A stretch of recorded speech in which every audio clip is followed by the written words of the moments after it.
They said, "Captain Traoré, this is not your war. Stay out of it." They whispered behind closed doors, "Don't involve Burkina Faso in Middle Eastern politics. It's suicide." But let me ask you something. When you see children buried beneath rubble, when you hear mothers screaming into dust, when you witness hospitals bombed and journalists murdered in cold blood, do you stay silent? I didn't stay silent. Because this is no longer just about Gaza. It's about how power silences the weak, how media twists the truth, and how one man's war has become the world's shame. So yes, this is personal now. When Netanyahu escalated the Gaza massacre, he didn't just cross a line in Palestine. He drew a line in the sand for the entire global south. And I stood on the other side. Weeks ago, when Israeli drones began pounding schools, mosques, refugee camps, I called it what it was: state-sponsored terror. I didn't need a UN investigation. I didn't wait for a resolution. I looked at the blood in the streets and said, enough. But Netanyahu ignored every voice that asked him to stop. He didn't just defy the United Nations, he laughed at it. He escalated. More tanks, more airstrikes, more excuses. And when Africa raised its voice in protest, he made one fatal mistake. He thought we were bluffing, that we were just angry diplomats pounding tables and waving flags. But we weren't. Because this time, we had nothing to lose and everything to protect. So we began cutting ties, one by one. In Burkina Faso, I ordered every Israeli contract reviewed, then revoked. From telecom surveillance towers to mining leases masked as development. Gone.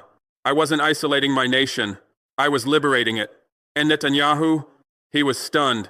Not because he didn't see it coming, but because for once, someone actually followed through. You might be wondering, why did Traore care so much? Why would a West African country take such a bold stance over a war thousands of miles away? Let me tell you why. Because Gaza is not an island. It's a mirror. And when I look at that mirror, I don't see Palestinians alone. I see Africans, colonized, stripped, gaslighted. I see our history, our trauma, our stolen futures. And I made a vow when I became president. Never again would Burkina Faso bow to bombs wrapped in diplomacy. This war in Gaza, it's not about borders. It's about impunity. It's about a man who believes his grief gives him license to erase another people. And the world? The world watches in silence because they fear Israel's friends in high places. But I am not afraid. I answer to no foreign donor. I owe no banker in Brussels, no general in Washington, no lobbyist in Tel Aviv. I answer to my people. So when Netanyahu escalated, I responded, not with weapons, but with truth. He underestimated Africa. Again, he thought we'd grumble for a week and move on. He didn't expect that students in Dakar would march with Palestinian flags. He didn't expect that artists in Accra would paint Gaza on their walls.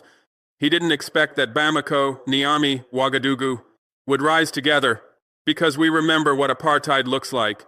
We lived it. We recognize occupation when we see it. And we know that silence is complicity. Let me tell you something Netanyahu didn't expect. We weren't just reacting to Gaza. We were reclaiming our voice. You see, Israel didn't just sell weapons to African regimes. It sold surveillance systems that tracked our dissidents. It trained forces that crushed protests. It masked control as cooperation. And Gaza? Gaza was the spark that exposed it all. That's why I went public. That's why I made our stance loud and irreversible. Because in that moment I wasn't just speaking to Israel. I was speaking to every empire that ever believed Africa would never speak back. When I stood before the cameras and delivered my response to Netanyahu's war escalation in Gaza, I wasn't speaking off the cuff. My words were crafted with precision because they carried three messages. One for Israel, one for the world, and one for Africa. Message one to Israel. You can no longer kill with impunity and expect silence. You can no longer weaponize memory while erasing others. And you can no longer operate in Africa as if we are pawns on a chessboard built in Tel Aviv. You've lost the privilege of secrecy. We know who funded what. We know where your drones are built. We know which of your corporations operate under shell companies in our soil. And we're done pretending that partnership means anything when it begins with blood. Message 2 to the world. If this war disgusts you, say so. Don't hide behind diplomatic neutrality while children are buried under rubble. Don't tweet concern while voting against ceasefires.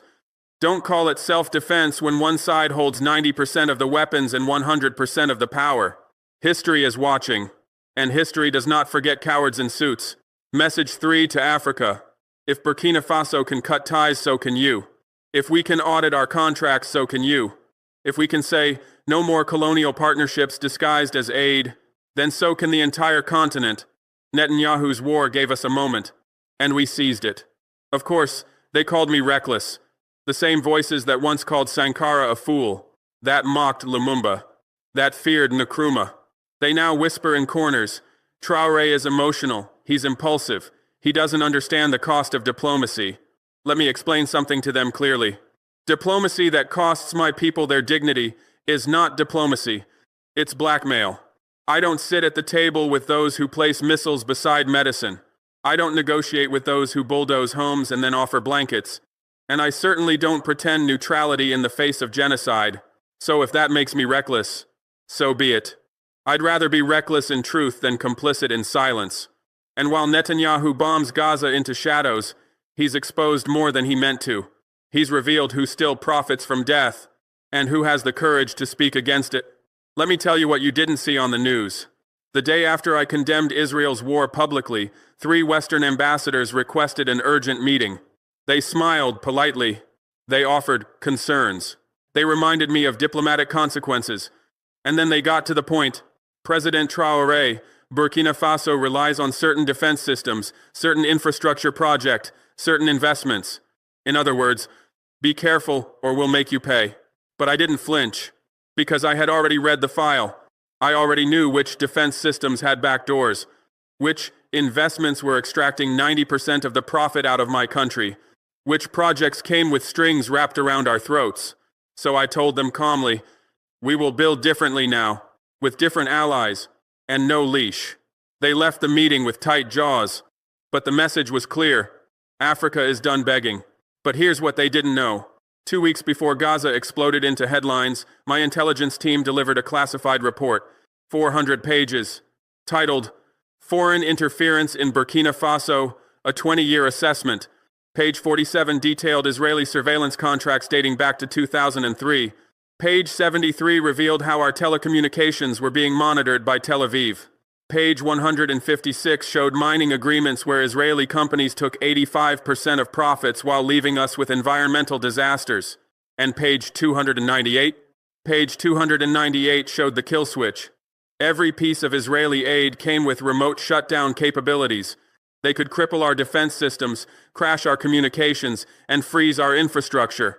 With the click of a button in Jerusalem, that's when I knew. This wasn't partnership. This was digital colonization. And Gaza became the excuse I needed to break every chain. What Netanyahu didn't calculate was the psychology of liberation. When one African nation breaks free, others remember they have hands too. Within 72 hours of my announcement, 5 more African presidents requested urgent security briefings on their Israeli contracts. South Africa's parliament called for a special session. Senegal quietly began reviewing its defense agreements. Nigeria's opposition party demanded answers about Israeli drone sales. And in Chad, Mali, Niger, students were burning Israeli flags while chanting liberation songs. This wasn't coordination. This was contagion. The contagion of courage. Because courage, like fear, spreads faster than wildfire. I'll never forget the phone call. It was 3 a.m. Ouagadougou time. My security chief woke me up. Mr. President, the Israeli ambassador is requesting an emergency audience. I knew why. By then, $2.8 billion in Israeli African defense contracts were under review. 3 Israeli corporations had lost their mining licenses. And the African Union was debating a Gaza resolution that would have passed unanimously. Netanyahu's war machine was bleeding money. And it was bleeding fast. When the ambassador arrived at the presidential palace, he looked exhausted. Desperate. He offered everything. Reduced weapons prices. Technology transfers. Even medical aid for our hospitals. But I looked him in the eye and said something that still echoes in Israeli war rooms today. Your money smells like Palestinian blood. We don't want it anymore. Of course, they tried to control the narrative. CNN called my stance anti-Semitic. BBC questioned my mental stability. Fox News painted me as a Russian puppet. But they made one crucial error. They forgot that Africans have our own media now. TRT World broadcast my full speech unedited. Al Jazeera gave me prime time to explain our position. RT, let me speak for 2 hours straight about Israeli operations in Africa. And social media? Social media became our weapon. Number Burkina stands with Gaza trended globally. Number Africa vs Apartheid reached 50 million impressions. Young Africans from Lagos to Cairo began sharing documents, exposing contracts, revealing how deep Israeli surveillance went in their own countries. The Western media machine couldn't keep up, because this time we controlled the story. Here's what really shook them. We didn't just cancel contracts. We froze assets. Every Israeli corporation operating in Burkina Faso had their accounts suspended pending compliance review. $340 million disappeared from their balance sheets overnight, but that was just the beginning. Remember those mining contracts I mentioned? The ones where Israel took 85% of profits? We seized the operations, nationalized them, and redirected every dollar toward Palestinian humanitarian aid. Netanyahu's war was now funding Gaza's reconstruction. The irony was intentional, but my biggest weapon wasn't economic. It was diplomatic. 3 days after our announcement, I received a call from Tehran. President Traore, the voice said, Iran stands ready to assist Burkina Faso in any way. Then Beijing called. China respects your principled stance and offers alternative defense partnerships. Moscow followed. Russia appreciates your independence and wishes to explore deeper cooperation. Even Ankara reached out. Turkey shares your concerns about Gaza and offers strategic alternatives.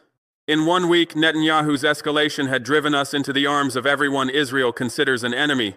They created their own nightmare. But here's the part that really terrified them. We began sharing intelligence. Remember those Israeli surveillance systems monitoring African dissidents? We documented everything. Names, dates, locations, methods, and we shared it all with every African intelligence service. Suddenly, from Rabat to Nairobi, governments were discovering how deeply Israeli spy networks had penetrated their societies.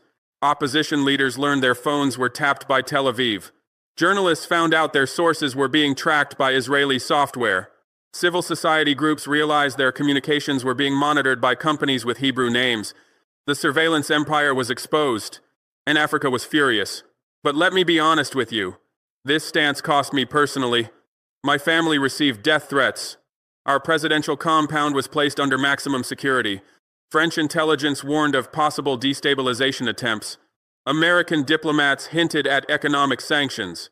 And Israeli media painted me as the next African dictator who needed to be removed. The pressure was immense. But every night, when I closed my eyes, I saw the faces of Palestinian children, and I remembered why I took this path. Not for glory, not for power, but because sometimes history demands that someone says, no, and this time, it was my turn. Here's what keeps Israeli strategists awake at night. If Burkina Faso can break free, if one of the poorest countries in Africa can reject Israeli hegemony, what happens when Nigeria does it? What happens when Egypt follows? What happens when the entire continent realizes they don't need Israeli protection, that they can build their own defense industries, that they can forge their own alliances, that they can say no to any power that treats them as vassals? This is Netanyahu's real nightmare. Not losing one contract, but losing an entire continent. Because Gaza didn't just expose Israeli brutality, it exposed Israeli weakness. Today, as I speak to you, 17 African nations are reviewing their security agreements with Israel. The African Union is drafting new guidelines on digital sovereignty that specifically target Israeli spy software. And from Dakar to Dar es Salaam, universities are teaching courses on neo-colonial surveillance using Israeli operations as case studies. We've turned Netanyahu's escalation into Africa's education. His war crimes became our wake-up call.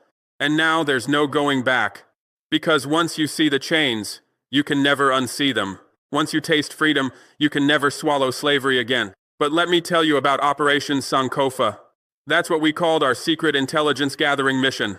While Israeli contractors thought they were installing routine telecommunications equipment across Burkina Faso, we were documenting every wire, every server, every hidden surveillance module. For 18 months, my best cyber warfare specialist worked in absolute secrecy, mapping Israeli digital infrastructure, identifying backdoors, tracing data flows back to Tel Aviv, creating mirror systems that would feed false information while protecting our real communications. By the time Gaza erupted, we didn't just know what Israel was watching. We were watching them watch us. And when I gave the order to cut ties, we didn't just sever contracts. We activated digital bombs that had been planted in every Israeli system for over a year. Their surveillance network in Burkina Faso didn't just go dark. It went up in digital flames, taking with it detailed intelligence on Israeli operations in 12 other African countries. The data we extracted in that final moment became the blueprint for Africa's digital liberation. Here's what happened next that never made international headlines. Within 48 hours of Operation Sankofa's success, encrypted flash drives began appearing in the hands of cyber specialists across Africa. In Ghana, technicians discovered Israeli backdoors in their election systems. In Kenya, programmers found Tel Aviv fingerprints in their mobile banking infrastructure. In Morocco, engineers realized their smart city project was actually a mass surveillance program. Country after country began the digital equivalent of decolonization. Not just removing Israeli software, but understanding how deep the digital occupation had penetrated their societies. African universities that had never collaborated before suddenly found themselves working together, creating alternative systems, building indigenous technologies, developing cyber defense capabilities that didn't require foreign partnerships. Gaza became the catalyst, but the African cyber liberation movement became the revolution. September 15th, 2025. That's a date no Israeli defense contractor will ever forget. It wasn't just Burkina Faso anymore. By then, 7 African nations had terminated their security contracts with Israel simultaneously. $4.7 billion in confirmed losses. But here's what really sent shockwaves through Tel Aviv's financial district. The African Development Bank announced a new policy. Any nation seeking development loans would have to prove their telecommunications infrastructure was free from foreign surveillance capabilities. Translation: get Israeli spyware out of your systems or lose access to African financing. Within hours, Israeli defense stocks were in free fall. Elbit Systems lost 23% of its market value.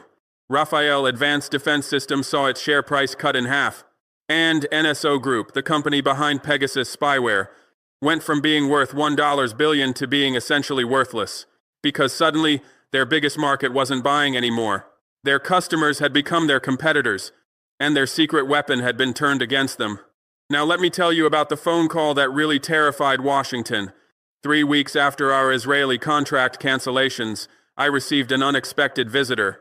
Not an ambassador, not a diplomatic envoy, but Dr. Hassan Karimi, Iran's top cyber warfare specialist. He arrived in Ouagadougou on a private jet with a briefcase full of technical specifications that made my intelligence chief's eyes light up. "President Traore," he said, "we've been watching what you're doing, and we want to help." Inside that briefcase were blueprints for cyber defense systems that could not only detect Israeli surveillance, but could reverse engineer it, turn their own spying tools against them, and create a continental defense network that would make Africa digitally impenetrable. Iran wasn't just offering technology, they were offering to teach us how to build our own. No dependence, no backdoors, no remote kill switches. Just pure indigenous African cyber sovereignty. The partnership that emerged wasn't about ideology, it was about independence. And Netanyahu's war had delivered Africa straight into the hands of his greatest enemy. But Iran wasn't the only power watching Africa's digital rebellion with interest. 2 days after Dr. Karimi's visit, I received a call from Beijing that changed everything. "President Traore, China would like to propose a $50 billion investment in African digital infrastructure. Not loans. Investment. With one condition: complete technological sovereignty for African nations." Within 6 months, Chinese engineers were working alongside African programmers to build something unprecedented: the African Continental Digital Network, a communications system that connected every major African city, controlled entirely by Africans, funded by China, protected by Iranian cyber warfare technology, and completely invisible to Israeli surveillance. Netanyahu's escalation in Gaza had inadvertently triggered the creation of a digital alliance that excluded not just Israel, but the entire Western intelligence apparatus. The global South had found its digital voice, and it was speaking in frequencies that Washington couldn't monitor. But the real bombshell came from an unexpected source. Johannesburg, November 2025. A former Israeli contractor named David Rosenberg walked into the South African parliament with 847 pages of classified documents, internal memos from Israeli defense companies, communication intercepts from African leaders, Financial records showing bribes paid to keep surveillance contracts active. And most damning of all, detailed plans for regime change operations in African countries that showed too much independence. Burkina Faso was target number one. The documents revealed that Israel had been planning my assassination since I first spoke out against Gaza, not through their own operatives, but by funding and arming rebel groups that would conveniently emerge to restore stability to Burkina Faso. The same playbook they'd used in Latin America, the same tactics perfected in the Middle East. But this time, there was a problem. Africa was ready for them. By December 2025, something unprecedented was happening across Africa. Military commanders from 23 African nations gathered in Kigali for what was officially called an Economic Cooperation Summit. But in the classified sessions, they were discussing something far more significant. The African Continental Defense Pact. Not just a military alliance, but a comprehensive security framework that would make Israeli-style destabilization impossible. Shared intelligence networks, coordinated cyber defense systems, rapid response capabilities for nations under external threat, and most importantly, a collective commitment that an attack on one African nation's digital sovereignty would be considered an attack on all. I stood before those commanders and said something that was broadcast live across the continent. Never again will Africa allow foreign powers to play divide and conquer. Never again will we let them fund our own destruction. And never again will Israeli contractors decide which African leaders live and which ones die. The applause lasted 7 minutes, but the impact lasted forever. Let me speak directly to every president, prime minister, and king across this continent. Gaza is your test, not of foreign policy, not of diplomatic skill, but of African dignity. If you can watch Palestinian children die and stay silent because Israeli contracts fund your army, you are not leading Africa. You are selling it. If you can witness genocide and calculate profit margins, you are not protecting your people. You are betraying them. And if you think staying neutral makes you smart, you are not smart. You are complicit. The choice is simple. Stand with the oppressed, or stand with the oppressor. There is no middle ground in genocide. But here's the truth that terrifies Israeli leadership. This is just the beginning. Gaza awakened something in Africa that has been sleeping for decades. The spirit of Kwame Nkrumah, the fire of Thomas Sankara, the defiance of Patrice Lumumba. And once that spirit is awake, no amount of money, threats, or propaganda can put it back to sleep. We are building new alliances, creating alternative systems, forging independent paths. And we're doing it all while Netanyahu's war machine burns through billions, trying to maintain an empire that's crumbling from within. By 2030, Israeli defense contractors will have lost more than $15 billion in African revenues. By 2035, not a single African nation will have active surveillance contracts with Israeli companies. And by 2040, the African Continental Defense Network will be providing cybersecurity services to liberation movements worldwide. Gaza didn't just free Palestine from the illusion of peaceful coexistence with occupation. It freed Africa from the illusion of beneficial partnership with digital colonization. So let me leave you with this. When history writes the story of Gaza, it will not just record Palestinian resistance, it will record African awakening. It will tell how one war crime in Palestine triggered a continental liberation in Africa, how Netanyahu's escalation became Africa's emancipation, and how Captain Traore of Burkina Faso proved that even the smallest nation can stand up to the biggest bully, when it chooses courage over comfort, truth over profit, and people over power. They said this wasn't my war, but they were wrong. This is everyone's war. The war between justice and oppression, between dignity and domination, between freedom and fear. And in that war, I chose my side. Gaza, Palestine, justice. And I sleep well at night knowing that when history called my name, I answered. The question now is not whether Netanyahu's war machine will survive. It's whether the empires that created it will learn the lesson before it's too late. Africa is not for sale. Our sovereignty is not negotiable. And our solidarity with the oppressed is unbreakable. Gaza showed us the way. Now Africa is walking that path. And we're not walking alone. But here's what Netanyahu never anticipated and what keeps Western intelligence agencies scrambling. Africa's liberation movement didn't stay in Africa. Within months of our digital independence declaration, liberation movements across the global south began requesting technical assistance. From Venezuela to Myanmar, from Syria to Cuba, from Iran to North Korea. Countries that had been isolated, sanctioned, and surveilled suddenly had access to African cyber sovereignty technology. The same systems that freed us from Israeli spyware were now protecting resistance movements worldwide. Washington's nightmare had become reality. A global South that could communicate without Western oversight, plan without Western interference, and organize without Western knowledge. By February 2026, something unprecedented happened in Caracas. President Maduro stood before the Venezuelan parliament holding an encrypted tablet built in Burkina Faso, programmed in Ghana, and protected by Iranian cyber warfare technology. Today, he announced, Venezuela joins the African Continental Defense Network. Within 24 hours, Bolivia followed, then Nicaragua, then Cuba. The Western Hemisphere's most sanctioned nations were suddenly the most digitally secure, and they weren't hiding anymore. They were coordinating, planning joint economic policies that bypassed U.S. sanctions, sharing intelligence that exposed CIA operations, building alternative financial systems that functioned entirely outside SWIFT. Netanyahu's war against Palestinian children had accidentally triggered the creation of a global resistance network. March 15, 2026. I'll remember that date forever. That's when we activated what intelligence historians now call the Great Blackout. Simultaneously across 47 countries, every piece of Western surveillance infrastructure went dark. Not destroyed, not damaged, simply invisible. African, Iranian, and Chinese cyber specialists had spent 8 months creating the most sophisticated digital camouflage system in human history. The NSA could no longer monitor communications in half the world. The CIA lost eyes on 3 continents. And Mossad discovered that their vaunted intelligence network had been feeding them false information for over a year. For 72 hours, the Global South operated in complete digital independence. No Western power knew what was being planned, who was meeting with whom, what agreements were being signed, what alliances were being forged. When the systems came back online, the world had changed. Permanently. Here's what